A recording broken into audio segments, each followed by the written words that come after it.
नमस्कार विद्यार्थी मित्रांनो, माय एक्झाम पॉईंट या एज्युकेशनल यूट्यूब चॅनलमध्ये आपलं सर्वांचं स्वागत आहे. तर मित्रांनो, आजचा व्हिडिओ आपला हा रिझनिंग म्हणजे बुद्धिमत्तामधील प्रश्न हे कोणत्या प्रकारचे विचारले जाऊ शकतील आपल्या येणाऱ्या पोस्टमॅन, मेलगार्ड व MTS या परीक्षेमध्ये. तर मित्रांनो, परीक्षेमध्ये विचारले जाणारे व तसेच अपेक्षित सर्व प्रश्नांचा आम्ही संच तयार केला आहे व सर्व प्रकारचे प्रश्न या व्हिडिओमध्ये कव्हर केलेले आहेत. तर मित्रांनो, तुम्ही फक्त हा व्हिडिओ शेवटपर्यंत पहा व काळजीपूर्वक पहा. जर तुमच्या मनामध्ये काही शंका किंवा डाऊट असतील तर ते कमेंट बॉक्समध्ये कमेंट करा. तर मित्रांनो, व्हिडिओ स्टार्ट करण्या अगोदर मी तुम्हाला सांगू इच्छितो, व्हिडिओ तुम्ही फार काळजीपूर्वक पहा आणि शेवटपर्यंत पहा. आणि जर नवीन असाल तर सबस्क्राईब करून घ्या आणि या व्हिडिओला लाईक करा. तर मित्रांनो, आपण आजची बुद्धिमत्ता म्हणजे रिझनिंगची आपण सिरीज स्टार्ट करूया. तर मित्रांनो, जर तुम्हाला या रिझनिंग क्वेश्चन सेटची जर PDF हवी असेल तर तुम्ही आमचा व्हॉट्सअप ग्रुप जॉईन करून घ्या. व्हॉट्सअप ग्रुपची लिंक ही डिस्क्रिप्शन बॉक्समध्ये दिलेली आहे, तिथून तुम्ही जॉईन करून घ्या. आम्ही आमच्या व्हॉट्सअप ग्रुपवर डेली अपडेट टाकत असतो व सर्व प्रश्नांचे क्वेश्चन सेट तयार करून तुम्हाला PDFच्या स्वरूपामध्ये आम्ही उपलब्ध करून देत असतो. म्हणून व्हॉट्सअप ग्रुप लगेच जॉईन करून घ्या. लिंक डिस्क्रिप्शन बॉक्समध्ये दिलेली आहे. आणि चॅनलला सबस्क्राईब केल्यानंतर साईडच्या घंट्याच्या आयकॉनला ऑन करा विसरू नका मित्रांनो. आम्ही डेली सर्व परीक्षांच्या जाहिराती व ज्या सरकारी किंवा केंद्र सरकारी जे ऑफिशियल नोटिफिकेशन असतात त्याचं आम्ही विश्लेषण करून तुम्हाला आपल्या स्थानिक भाषेमध्ये म्हणजेच मराठीमध्ये आम्ही ते तुम्हाला सांगू असतो. तर मित्रांनो, त्या व्हिडिओ मिस न होण्यासाठी तुम्ही नोटिफिकेशन बेल आयकॉनला पण ऑन करून ठेवा. तर मित्रांनो, आपण आजची ही सिरीज स्टार्ट करूया. तर मित्रांनो, आपल्या सिरीजमधला पहिला क्वेश्चन असा आहे, लुक ॲट द सिरीज. म्हणजे सिरीज पहा आणि इथं अंक दिलेले आहेत. हे नंबरिक सिरीज आहे. तर 12, 11, 13, 12, 14, 13.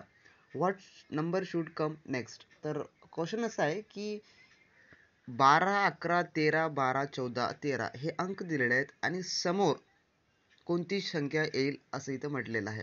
तर या प्रकारचे क्वेश्चन तर कंपल्सरी परीक्षेमध्ये एक ना एक विचारला जातो. एक दोन तर 100% येणारच प्रश्न. तर अशा प्रकारे जर प्रश्न विचारले जातात परीक्षेमध्ये तेव्हा आपण कोणती शॉर्ट ट्रिक यूज करायला पाहिजे. तर मित्रांनो, अशा प्रकारे जेव्हा क्वेश्चन परीक्षेमध्ये विचारले जातात तेव्हा फक्त आपल्याला एक गोष्ट लक्षात ठेवायची आहे की या संख्यांमध्ये कोणता बदल होत आहे. म्हणजे फक्त बदल याच्यामध्ये दोनच प्रकारचा होऊ शकतो. एकतर या संख्यामध्ये बेरीज होते, नाहीतर वजाबाकी होते. मग आपल्याला सुरुवात अशी करायची असते की आपल्याला त्याच्यामधला फरक हे जाणून घ्यायचा असतो. आता पहिली दोन संख्या कोणत्या आहेत तर 11 आणि 12. 11 आणि 12 मध्ये नेमका फरक कशाचा होत आहे व तसेच 12 आणि 11 मध्ये जो फरक होत आहे त्यानंतर 11 आणि 13 मध्ये कोणत्या प्रकारचा फरक होत आहे हे आपल्याला लक्षात ठेवायला पाहिजे. तर 12 आणि 11 मध्ये आपण पाहूया की काय होत आहे. तर मित्रांनो, 12 मधून जर 1 मायनस केला तर येणारा उत्तर आहे ते म्हणजे 11 आहे. तर इथं 1 मायनस केल्यावर 11 येत आहे. तर 11 मध्ये किती ॲड केल्यावर 13 येणार आहे. तर 11 मध्ये जर आपण +2 केल्या तर येणारा आन्सर जे आहे आपलं 13. मग हे जे दोन स्टेप आहेत का तेच आपल्याला समोर फॉलो करायचे आहे शेवटपर्यंत. हे जर दोन स्टेप जर समोर व्यवस्थित लागू लागत असतील, इम्प्लिमेंटेशन होत असेल तर त्याचं येणारं जे आन्सर असतं ते करेक्ट असतं. तर आपण पहिलं काय केलं सुरुवातीला, तर 12 मधून 1 वजा केलं म्हणून 11 आलं. तर 11 मध्ये 2 ॲड केल्या म्हणून 13 आलं. तर 13 मधून जर आपण 1 मायनस केल्या तर येणारा आन्सर जे आहे 12, म्हणजे हे बरोबर संख्या निघालेली आहे. तर 12 मधून जर आपण 12 मध्ये जर 2 आपण ॲड केल्या तर येणारं उत्तर 14 असेल का. तर हो, इथं समोरची संख्या आपण 14 आहे. मग 14 मधून जर आपण 1 मायनस केल्या तर येणारी संख्या कोणती आहे तर ती आहे 13. तर 13 मध्ये जर आपण 2 ॲड, तर मित्रांनो, आपण 13 मध्ये जर 2 ॲड केल्या तर येणारं जे आन्सर आहे ते आहे 15. तर या ऑप्शनमध्ये 15 आहे का. तर मित्रांनो, ऑप्शन नंबर डी मध्ये 15 दिलेला आहे. म्हणून याचं जे आन्सर आहे मित्रांनो ते आहे डी. म्हणजे समोरची जी येणारी जी संख्या कोणती आहे तर ती आहे 15. 15 ही ती समोरची येणारी संख्या आहे. अशा प्रकारचा आपल्याला फरक त्या दोन संख्येमधला ओळखून समोरची संख्या आपल्याला शोधायची असते. या सुरुवातीच्या दोन संख्येमध्ये जर ते फरक व्यवस्थित येत असेल तर समोर तेच अंक समोर आपण ॲड करून पाहायचं. जर समोरचं बी तेच आन्सर येत असतील तर मग शेवटची संख्या त्याच आपल्याला नियमानुसार आपल्याला काढता येते. तर मित्रांनो, आपण नेक्स्ट क्वेश्चन पाहूया. त्यामध्ये कोणत्या प्रकारचं म्हणतानी सोल्युशन आपल्याला शॉर्ट ट्रिक यूज करता येईल ते पाहूया. तर नेक्स्ट क्वेश्चन असा आहे आपला, look at the series 36, 34, 30, 28, 24. What number should come next. तर यामध्ये पण आपल्याला समोरचा अंक शोधायचा आहे. तर आपण समोरचा अंक शोधूया. तर सेम ट्रिक आपण मागल्या व्हिडिओमध्ये काय केलं, तर पहिलं आपल्याला इथं 36 मधून आपल्याला कोणती म्हणजे क्रिया करावं लागेल की ज्यामुळे 34 येईल. तर सिंपल 36 मधून आपण जर 2 वजा केले तर 34 येते. त्यानंतर 34 मधून आपल्याला कोणती क्रिया केल्यानंतर 30 येईल आन्सर हे पाहायचं. तर आपण 34 मधून जर 4 वजा केले तर इथं आन्सर समोरची नेक्स्ट संख्या कोणती येते, तर 30 येते. तर 30 मधून परत आता हे दोन संख्या आपल्याला समोर ॲड करायचे आहेत. जर ते बरोबर येत असेल तर ते शेवटपर्यंत आपल्याला म्हणजे ॲड करत जायचं आहे. तर 30 मधून जर आपण 2 वजा केलं तर येणारी संख्या कोणती आहे, तर ती आहे 28. तर 28 मधून जर आपण ही 2 नंबर संख्या 4, 28 मधून जर 4 वजा केले आपण तर येणारी संख्या किती आहे, तर 24 आहे. म्हणजे इथं शेवटचे बरोबर 24 दिलेलं आहे. मग 4 नंतर कोणती संख्या आहे परत, तर ती आहे 2. तर 24 मधून जर का 2 गेले तर उरणार किती संख्या, कोणती संख्या उरणार, तर 22 येणार. मग नेक्स्ट जी संख्या आहे तर ती कोणती आहे, तर ती आहे ऑप्शन नंबर ए ची 22वी संख्या. 22 येणारी ही नेक्स्ट संख्या आहे. अशा प्रकारे आपल्याला तर या सिरीजमध्ये या प्रकारच्या क्वेश्चनमध्ये सर्व काही वजाबाकीच केलेली आहे सर्व संख्येची. म्हणून आपल्याला फक्त 1-2 सेकंद विचार करून नेमकं गणितामध्ये कुठं प्लस होत आहे आणि कुठं मायनस होत आहे, म्हणजे बेरीज कुठं होत आहे आणि वजाबाकी कुठं होत आहे हे आपल्याला लक्षात ठेवून समोरचा नेक्स्ट म्हणजे जे येणारा अंक आहे, संख्या आहे, ती आपल्याला शोधायची आहे. म्हणून याचं जे आन्सर आहे मित्रांनो ते आहे ए 22 ही समोरची येणारी संख्या आहे. तर आपण तिसरा क्वेश्चन पाहूया. तर आपला तिसरा क्वेश्चन असा आहे, लुक ॲट दिस सिरीज 7, 10, 8, 11, 9, 12 अशी संख्या दिलेली आहे आणि आपल्याला समोर येणारी संख्या शोधायची आहे. तर ह्या संख्येमध्ये सुद्धा आपल्याला कोणता बदल घडत आहे हे आपल्याला पाहायचं आहे. तर सेम मागल्या 2 व्हिडिओने आपल्याला इथं ट्रिक यूज करायची आहे. तर 7 मध्ये 3 ॲड केल्यावर 10 येते. तर 10 मधून 2 मायनस केल्यावर किती येते, तर 8 येते. तर 8 मध्ये परत 3 ॲड केलं तर 8 आणि 3 11 होतात. तर पुन्हा मग 11 मधून जर 2 मायनस केले तर 9 होतात, राईट. मग जर 9 मध्ये 3 ॲड केले तर 12 होतात आणि 12 मधून जर 2 मायनस केले तर येणारं जे आन्सर आहे ते आहे 10. म्हणजे येणारं जे आन्सर असेल त्या नेक्स्ट जी संख्या असेल येणारी तर ती किती असायला पाहिजे मित्रांनो, तर ती असायला पाहिजे 10. तर आपल्या ऑप्शनमध्ये 10 ही संख्या दिलेली आहे का, तर हो. तर ऑप्शन नंबर सी मध्ये 10 ही संख्या दिलेली आहे. म्हणजे जी येणारी जी संख्या आहे तर ती कोणती आहे, तर ती आहे 10 ही संख्या समोरची येणारी आहे. तर या नंबरचा याच्या नंतरचा जे नेक्स्ट क्वेश्चन आहे ते आपण पाहूया. आता ह्या टाईपचा जर क्वेश्चन परीक्षामध्ये विचारला गेला तर आपण कसं सोडणार, कारण काय इथं खूप अवघड दिसत आहे आपल्याला क्वेश्चन, म्हणजे ब्रॅकेटमध्ये कंसामध्ये छेद अंश दिलेला आहे म्हणून आपल्याला थोडं अवघड वाटणार. पण हा प्रश्न तो काहीच अवघड नाही. फक्त आपल्याला तीच मागील ट्रिक यूज करायची आहे. फक्त अशा टाईपच्या क्वेश्चनमध्ये आपल्याला बेरीज किंवा वजाबाकीच्या ऐवजी गुणाकार होत आहे का भागाकार होत आहे हे आपल्याला समजून घेऊन याचं आन्सर द्यायचं आहे. तर मित्रांनो आपण हा पण क्वेश्चन एकदम सोप्या पद्धतीनं सोडूया. तर मित्रांनो आपण सुरुवातीला हे अंक लिहून घेऊ. तर आपल्याला कोणत्या कशाशी भागाकार करावा लागेल की ज्याच्यामुळे आपलं आन्सर जे 2 येईल. तर आपण जर 4ला 2 ने डिवाइड केलं तर याचं जे आन्सर येईल ते येईल म्हणजे बेक बे बेदुनी 4 म्हणजे येणारी संख्या आहे ती 2 आहे. मग एक तर कोणत्याही पद्धतीने काही करा, एक तर एकच येणार. जसं की याचा गुणाकार केला तरी समजा 2चा भागाकार जर केला तर याचं आन्सर जे येणार ते एकच येणार.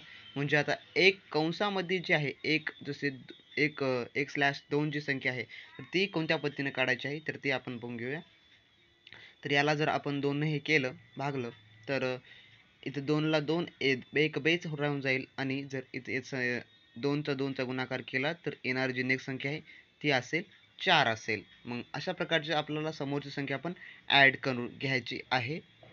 तर कंसामध्ये 1 स्लॅश 4 घेऊन पुन्हा मग कंस बंद करून पुन्हा याला परत 2 आपल्याला गुणून घ्यायचं आहे.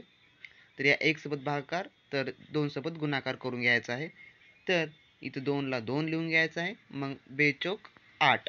मग इथं इथं 1 करून घ्यायचं आहे भागाकार केल्यामुळं. पुन्हा मग 4 दोन्ही 8.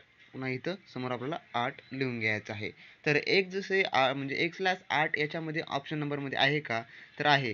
तर बी या नंबरचा ऑप्शन हे याचा आन्सर आहे या सिरीजचं.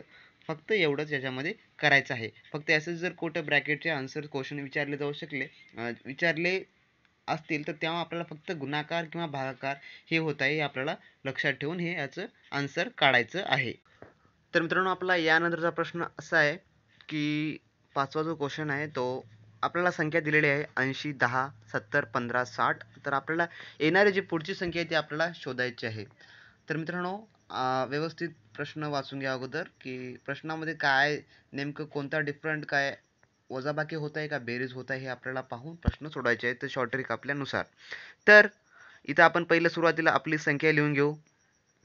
जी संख्या दिलेली आहे तर 80 मधून जर आपण 10 वजा केले तर आपली संख्या समोरची किती येईल तर 70 येईल बरोबर. परंतु आपण 70 मधून जर 10 वजा केले तर येणारी संख्या 15 नाही आहे तर येणारी संख्या 60 येईल समोर बरोबर. 60 ही संख्या दिलेली आहे.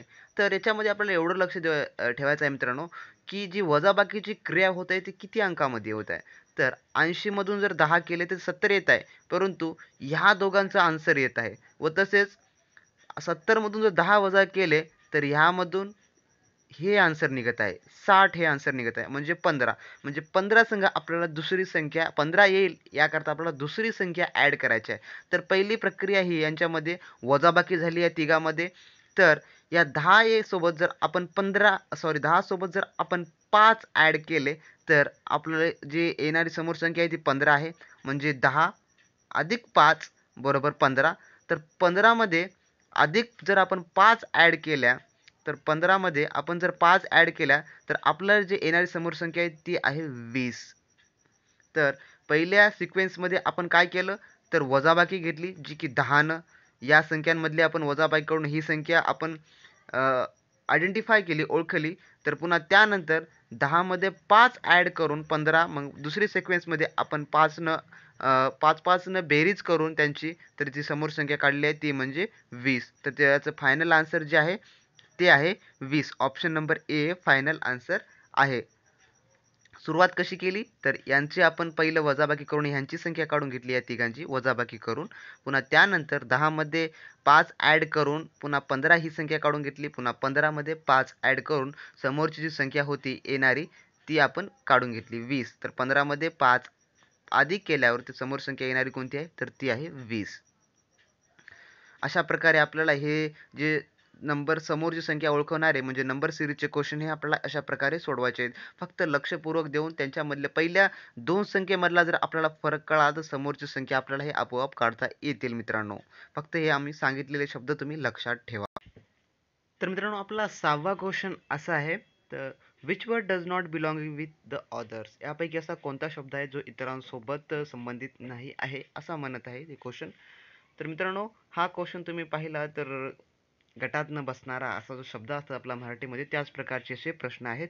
तर याच्यापैकी आपल्याला ऑप्शन दिलेले आहेत इंडेक्स, ग्लोसरी, चॅप्टर डी आहे बुक. तर याच्यापैकी जो यांच्यामध्ये याच्या संबंधित नाही असा कोणता प्रश्न आहे. तर ऑप्शन जे आहे याचं ते आहे मित्रांनो डी. डी हे याचं आन्सर आहे. तर डी कसा आन्सर आहे तर मित्रांनो इंडेक्स, ग्लोसरी, चॅप्टर हे याचेच एक पार्ट आहेत मित्रांनो. इंडेक्स तर प्रत्येक बुक्सच्या समोर असते. ग्लोसरी म्हणजे प्रत्येक चॅप्टरच्या शेवटी ग्लोसरी असते आणि चॅप्टर तर बुक्समध्ये काय असतं तर चॅप्टर किंवा पोएम्स हेच असतात एक धडा वगैरे. म्हणून या सर्वांपेक्षा जो थोडा वेगळा शब्द आहे तो आहे बुक. बुक हा वेगळा शब्द आहे. अशा प्रकारचा आपल्याला एक लॉजिक लावून प्रश्नाचे आन्सर आपल्याला शोधायचे आहेत की वेगळा आहे तर का वेगळा आहे अशा प्रकारे. तर आपला यानंतरचा 7वा क्वेश्चन असा आहे which word is the odd main out. तर ऑड मेन आउट तर वेगळा शब्दच आहे.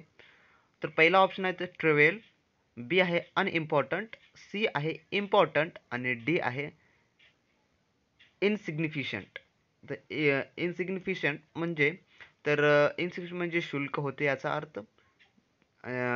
ट्रॅव्हल म्हणजे पण शुल्कच होते. अनइम्पॉर्टंट म्हणजे जे महत्त्वाचं नाही, अनमहत्त्वाचं.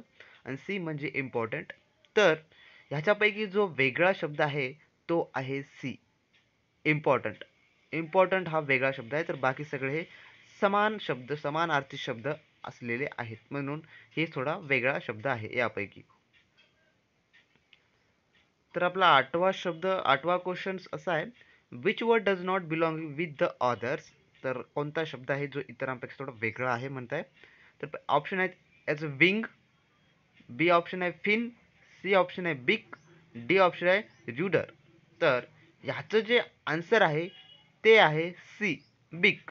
बिक हे याचं आन्सर आहे. तर का मित्रांनो, तर हे जे इतर जे आहेत 3 शब्द हे एरोप्लॅनच्या पार्टचे नावं आहेत आणि बिक म्हणजे याचा मराठीमध्ये अर्थ होतो ते म्हणजे चोच. पक्ष्यांची जी चोच असते हे याचा मेन आन्सर होतो, म्हणून याच्यापैकी जो वेगळा शब्द आहे तो आहे सीचा. बिक हा वेगळा शब्द आहे, तर बाकी हे तिन्ही एरोप्लॅनचे पार्ट्स आहेत म्हणून. तर नवा क्वेश्चन असा आहे, which word is the odd man out. तर वेगळा शब्द. तर याचे ऑप्शन आहेत, ए हेट, बी आहे फॉन्डनेस, सी आहे लिकिंग आणि डी आहे अटॅचमेंट. तर याच्यापैकी आपल्याला जो वेगळा शब्द ओळखायचा आहे तो कोणता आहे. तर याचं जे आन्सर आहे ते आहे option number A, hate. Hate हे याचं ऑप्शन आहे, कारण का इतर सर्व जे आहेत मित्रांनो ते आहेत ते पॉझिटिव्ह थिंकिंगचे इमोशन्स आहेत, तर हे निगेटिव्ह थिंकिंगचं इमोशन्स आहे. आपण रागामध्ये कोणताही वाईटच विचार करतो मित्रांनो, त्यामुळं ह्याचं जे आन्सर बनता येतं थोडं इमोशन्सवर देखील डिपेंड आहे, म्हणून हे जे याचं आन्सर आहे ते आहे हेट. तर यानंतरचा तर मित्रांनो आपला यानंतरचा 10वा क्वेश्चन असा आहे, pick out the odd man out म्हणजे विषम शब्द ओळखायचा आहे. यापैकी आपण खालचे शब्द पाहून घेऊया. ऑप्शन नंबर ए आहे पिंक, तर बी आहे रेड, तर सी आहे ब्ल्यू आणि डी नंबरचं आहे ते आहे ऑरेंज. तर यामध्ये बहुतांशी सर्व हे कलर्स आहेत, कलर्सचे नाव आहेत, रंगांचे नाव आहेत, म्हणजे पिंक, रेड, ब्ल्यू, निळा, लाल, ऑरेंज. तर यापैकी आपल्याला वेगळा शब्द ओळखायचा आहे. तर मित्रांनो हे तर सर्व कलरचे नाव वाटत आहेत, परंतु याच्यापैकी आपल्याला वेगळा शब्द काय आहे मग याच्यामध्ये. ऑरेंज पण कलर आहे, ब्लू पण, रेड पण, पिंक पण. तर मित्रांनो असे क्वेश्चन तुम्हाला कन्फ्यूज करण्यासाठी 100% परीक्षेमध्ये विचारले जाऊ शकतात. म्हणून अशा वेळेस आपल्याला काय लक्षात ठेवायला पाहिजे की एका शब्दाचे 2 अर्थ होतातच, म्हणून यामध्ये वेगळा शब्द कोणता वाटत आहे तुम्हाला ह्याच्याकडे फोकस करा. तर हे 3 शब्द तर आपले सारखेच आहेत, पिंक, रेड आणि ब्लू. हे तर 100% कलरचेच नाव आहेत, आपल्याला माहिती आहे. पण ऑरेंज, ऑरेंज ऑरेंज म्हणजे फ्रूट पण होते आणि एक कलरचं पण नाव होते, रंगाचं नाव पण होते. म्हणून याच्यापैकी जो डिफरंट शब्द आहे मित्रांनो तो कोणता आहे, तर तो ऑरेंज. ऑरेंज म्हणजे संत्री, संत्री फ्रूट होत आहे ना, फळ होत आहे, म्हणून याचं जे डिफरंट आन्सर आहे ते आहे डी, ऑरेंज. ऑरेंज हे याचं मेन आन्सर आहे. तर बाकी हे जे काय आहे ते बाकी इतर जे आहेत का 3, तर हे कलर मधले आहेत, म्हणजे कलरचे नावं आहेत हे 3. अशा प्रकारचे तुम्हाला कन्फ्युजन करणारे क्वेश्चन 100% परीक्षेमध्ये विचारले जाऊ शकतात. तर मित्रांनो आपला क्वेश्चन फॉर यू मधला क्वेश्चन तुमच्यासाठी असा आहे की ही जी संख्या दिलेली आहे याच्यापैकी तुम्हाला जो नेक्स्ट जो येणारा संख्या आहे ते तुम्हाला शोधून याचं आन्सर जे आहे तुम्हाला कमेंट बॉक्समध्ये लिहायचं आहे. तर मित्रांनो याचे ऑप्शन पण खाली दिलेले आहेत, तुम्ही वाटलं तर या प्रश्नाचे स्क्रीनशॉट काढून घ्या आणि याचं सोल्युशन करून तुम्ही कमेंट बॉक्समध्ये कमेंट करायला विसरू नका. तर मित्रांनो असं हे आजचे बुद्धिमत्तावरील क्वेश्चन्स होते. जर तुम्हाला या क्वेश्चनची PDF हवी असेल तर तुम्ही आमचा व्हॉट्सअप ग्रुप जॉईन करा, डिस्क्रिप्शन बॉक्समध्ये त्याची पण लिंक दिलेली आहे. आम्ही आमच्या व्हॉट्सअप ग्रुपवर डेली आमचे क्वेश्चन सेट, करंट अफेअरचे क्वेश्चन हे सर्व काही डेली व्हिडिओमध्ये टाकत असतो, ग्रुपमध्ये टाकत असतो. तर मित्रांनो व्हिडिओ कसा वाटला, या व्हिडिओमध्ये काही शंका किंवा काही डाऊट वाटल्यास तुम्ही कमेंट बॉक्समध्ये कमेंट करा, आम्ही त्याचा आन्सर देण्याचा प्रयत्न करू. मित्रांनो आता परीक्षेची पण तारीख जवळ येत आहे, त्यामुळे आम्ही सिरीज फास्ट केलेले आहे. बुद्धिमत्ता, गणित, सामान्य ज्ञान, इतिहास, भूगोल, नागरिकशास्त्र जे काही लागल व तसेच जे CHSL कंबाईंड लेवलची पण जी जाहिरात आलेली आहे परीक्षेची तयारीची, आम्ही त्याचं पण अभ्यासक्रम चालू केलेला आहे. तुम्ही जर त्याचे व्हिडिओ पाहत नसाल तर तेही व्हिडिओ पहा, कारण का ती पण नोकरी खूप महत्त्वाची आहे मित्रांनो यासोबतच. तर मित्रांनो आपण भेटूया आपल्या नेक्स्ट व्हिडिओमध्ये. तोपर्यंत बी प्रॅक्टिस, क्रॅक एक्झाम.